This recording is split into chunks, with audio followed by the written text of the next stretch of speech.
nós queremos ajudar. É o nosso instinto mais básico e, ao mesmo tempo, a nossa armadilha mais perigosa. Você olha ao redor e vê algo que considera um defeito. Vê um amigo que é demasiado lento, um parceiro que é demasiado caótico, um filho que é demasiado sonhador. E a sua primeira reação, nascida de um suposto amor, é: eu tenho que consertar isso.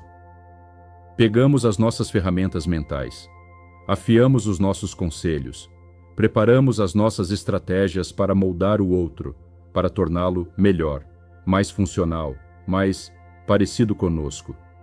Mas, e se eu lhe dissesse que essa ajuda, por mais bem intencionada que seja, é muitas vezes uma forma subtil de violência?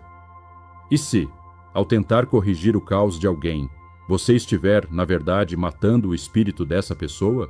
Vivemos na era da otimização, onde tudo deve ter um propósito e uma forma definida. Mas uma antiga e estranha lenda taoísta, vinda de tempos anteriores à história escrita, lança-nos um aviso assustador. O maior ato de destruição às vezes não nasce do ódio, mas da bondade cega. Nos próximos minutos, você descobrirá a história do Imperador do Caos. Uma parábola que fará você tremer antes de voltar a dar um conselho que ninguém lhe pediu. Antes de mergulharmos no oceano desta lenda, façamos um pequeno pacto de humildade.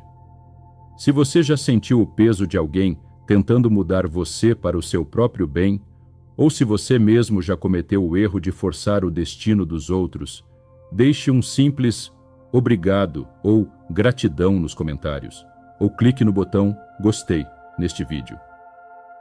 Esse pequeno gesto ajuda esta mensagem de respeito e aceitação a chegar a mais 10 almas que hoje precisam fazer as pazes com a sua própria natureza. Respire fundo. Solte a necessidade de controle. A história começa agora. Há muito tempo, antes que os mapas dividissem a Terra e as leis dividissem a mente, existiam 3 grandes imperadores. Ao norte, governava o imperador do Mar do Norte. O seu nome era Súbito. Súbito era rápido, brilhante, mutável como um relâmpago. No seu reino, tudo era ação, decisão, eficácia. Não havia tempo a perder. Ao sul, governava o imperador do Mar do Sul. O seu nome era Rápido. Rápido era ardente, apaixonado, cheio de projetos e estruturas. No seu reino, tudo tinha uma função, tudo tinha um nome, tudo tinha um propósito claro. E no centro, no vasto território entre o norte e o sul, governava o imperador do centro. O seu nome era Hundun. O seu nome significava caos. Mas não o caos da desordem ou da guerra. Não. Hundun era o caos primordial. Era a potencialidade pura. Imagine uma névoa quente e dourada. Imagine um ovo cósmico onde tudo existe, mas nada se manifestou ainda. Hundun não tinha forma definida, não tinha preconceitos, não tinha agenda, simplesmente era. Aconteceu que, súbito e rápido, os imperadores dos extremos decidiram encontrar-se para discutir os assuntos do mundo. E escolheram como ponto de reunião a terra de Hundun, o centro. Quando chegaram, carregados com as suas comitivas, as suas armaduras brilhantes e as suas mentes cheias de julgamentos, Hundun recebeu-os. Ou melhor, envolveu-os. Hundun não tinha um palácio de mármore, nem tronos de ouro. O seu reino era um estado de ser. Ele tratou os seus convidados com uma hospitalidade requintada, mas estranha. Não lhes ofereceu o que eles pediam, ofereceu-lhes o que eles precisavam, um descanso absoluto. Na presença do caos, Súbito parou de correr. Rápido parou de planejar. Sentiram-se pela primeira vez em eras profundamente em paz. Sentiram-se embalados por uma totalidade que não julgava nem exigia. Hundun deu-lhes de comer sem pratos, deu-lhes de beber sem taças e deu-lhes abrigo sem paredes. A sua bondade era tão vasta como o céu, porque, ao não ter forma própria, podia acomodar tudo. No entanto, a mente humana, representada por súbito e rápido, não consegue suportar o mistério por muito tempo. A mente precisa definir, rotular e, sobretudo, melhorar. Certa tarde, enquanto descansavam após um banquete etéreo, súbito olhou para Rápido e sussurrou com preocupação: Irmão do Sul, reparaste no nosso anfitrião? Rápido assentiu gravemente. Ele é imensamente bondoso. Tratou-nos melhor do que ninguém. Mas há algo terrível nele. Algo que me dá pena. Exato, disse súbito. Olha para nós. Todos os homens têm 7 orifícios. 2 olhos para ver a beleza do mundo.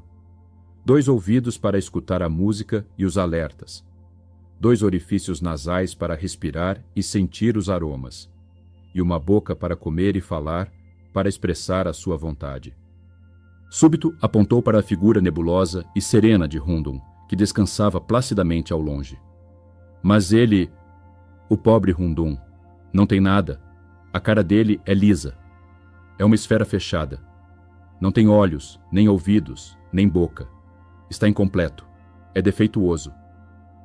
Rápido suspirou, movido por uma compaixão ignorante. É uma tragédia. Ele deu-nos tanto e tem tão pouco. Vive na escuridão, no silêncio, na mudez. Não pode desfrutar das maravilhas que nós desfrutamos. Devemos fazer algo. Devemos retribuir o favor. Sim, exclamou súbito, com a energia de quem acredita ter a solução perfeita. Não podemos deixá-lo neste estado primitivo. É o nosso dever civilizá-lo. É o nosso dever consertá-lo. Vamos dar-lhe o que lhe falta. Vamos esculpir-lhe os 7 orifícios. E assim, os 2 imperadores, armados com as melhores das intenções e as ferramentas mais afiadas da lógica e da razão, aproximaram-se do caos adormecido. Não lhe perguntaram.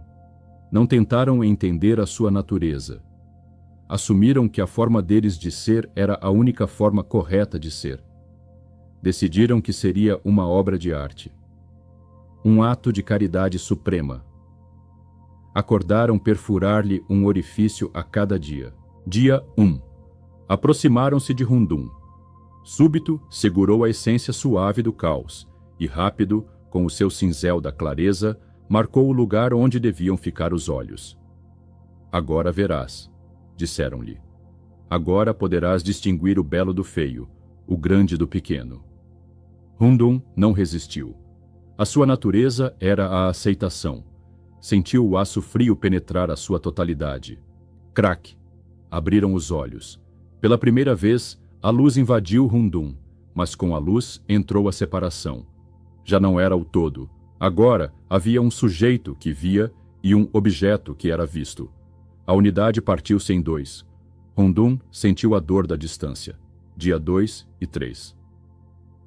É para o teu bem, disseram os imperadores, vendo que Hundun estremecia. Agora precisas ouvir. Perfuraram os ouvidos. Crack! O silêncio sagrado do centro foi invadido. O ruído do mundo, as opiniões, os julgamentos, as palavras de súbito e rápido entraram como uma torrente. Hundun ouviu pela primeira vez o ruído da comparação. A paz fraturou-se. Dia 4 e 5. Precisas respirar como nós, sentir os perfumes. Insistiram. Perfuraram o nariz. Crack! Com o ar diferenciado entrou o desejo e a aversão. Isto cheira bem, eu quero. Isto cheira mal, eu rejeito. A mente de Hundun, que antes aceitava tudo por igual, começou a discriminar. A ansiedade nasceu no seu peito. Dia 6. Hundun estava mudando. A sua forma nebulosa convulsionava-se. Já não irradiava aquela paz dourada. Agora irradiava confusão e dor. Quase terminamos, disse Rápido, limpando o suor. Só falta o mais importante, a boca.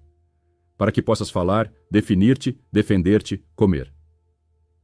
Aguenta, meu amigo, disse súbito. Amanhã serás como nós. Amanhã serás perfeito. Hundun, o caos, tremia. Sentia que a sua essência escapava por aqueles buracos recém-abertos. A totalidade estava sangrando. Dia 7. o sol nasceu sobre a terra do centro. Súbito e rápido, chegaram com as suas ferramentas para o toque final. Perfuraram a boca. Crack. Esperaram. Esperaram que Rundum falasse. Esperaram que lhes agradecesse por tê-lo civilizado, por tê-lo convertido num ser funcional, lógico e sensorial. Mas Rundum não falou. No momento em que o sétimo orifício foi aberto, completando o design humano imposto sobre o divino, Rundum morreu. A essência do caos não conseguiu suportar a ordem forçada. O seu corpo dissolveu-se. A magia da potencialidade pura colapsou numa realidade rígida e morta. Súbito e rápido ficaram parados, horrorizados, com os seus cinzéis na mão. Tinham matado o seu amigo. Não com veneno, não com espadas, não com ódio. Tinham-no matado com bondade. Tinham-no matado tentando melhorá-lo. Ao destruir o caos, criaram o universo tal como o conhecemos, cheio de coisas, ruídos e formas, mas desconectado para sempre da fonte original. Ao tentar fazer com que Rundum fosse alguém, conseguiram que ele deixasse de ser. Esta história do mestre Zhuangzi é talvez o aviso mais profundo sobre as relações humanas alguma vez escrito. Rundum representa o estado natural das coisas. Representa aquela pessoa que você ama tal como ela é. O seu filho, o seu parceiro, o seu amigo. Ou até mesmo representa uma parte de si mesmo, a sua criatividade, a sua intuição, o seu lado selvagem. Essas partes da vida costumam ser caóticas. Não têm a lógica quadrada da eficiência. São vagas, são lentas, são diferentes. Súbito e rápido representam o nosso ego bem-intencionado.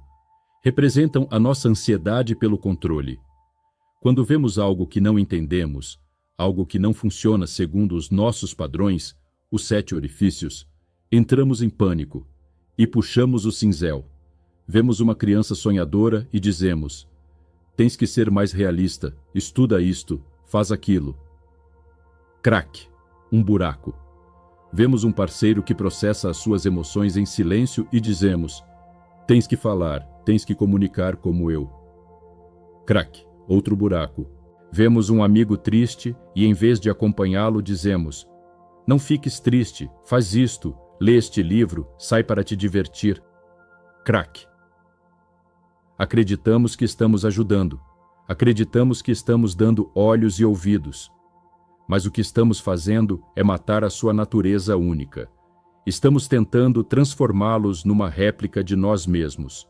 E quando terminamos a nossa obra, às vezes a relação morre, ou a faísca nessa pessoa se apaga.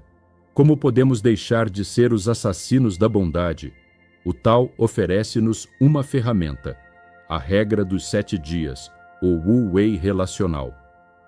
Na próxima vez que sentir o impulso incontrolável de consertar alguém, de dar um conselho que não lhe pediram, de criticar a forma de ser de alguém para melhorá-lo, pare.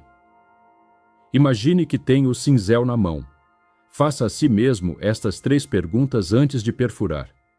Ele me pediu isso? Rundum nunca pediu os orifícios. Se a ajuda não é solicitada, muitas vezes é invasão. Estou respeitando a natureza dele ou impondo a minha? Estou ajudando um peixe a nadar melhor? Ou estou tentando ensinar um peixe a subir numa árvore porque eu gosto das alturas? Consigo suportar o caos dele? Tenho a força espiritual para me sentar com a sua imperfeição, com a sua tristeza, com a sua confusão, sem tentar resolvê-la? Consigo simplesmente estar como Rundum estava com os seus convidados? A verdadeira ajuda não é furar. A verdadeira ajuda é sustentar o espaço. É permitir que o outro seja o seu próprio mistério. É confiar que o seu caos tem a sua própria ordem, invisível aos seus olhos. Não seja o imperador do sul nem do norte. Não seja o cirurgião das almas alheias. Deixe o cinzel no chão. Olhe para quem você ama e respeite as suas partes fechadas, os seus silêncios, as suas formas estranhas. Porque é nesse caos, nessa singularidade intocada, que reside a sua verdadeira vida. Se você perfurar o mistério, obterá clareza sim, mas perderá a magia. Às vezes, o maior ato de amor é simplesmente não fazer nada. É contemplar com reverência. Se esta história ressoou em você, se o fez pensar em alguma relação na qual você está trabalhando demais, convido-o a juntar-se a nós. Inscreva-se no canal Além do Yin e Yang. Aqui aprendemos a soltar o cinzel e a abraçar o mistério. Ative o sino das notificações para continuar lembrando o que a sua alma já sabe. Obrigado pelo seu tempo, que é o bem mais valioso que você tem. E agora, antes de ir, leve este mantra com você. Use-o quando a ansiedade de consertar o mundo o invadir. Repita comigo. Não tente dar olhos ao que vê com o coração,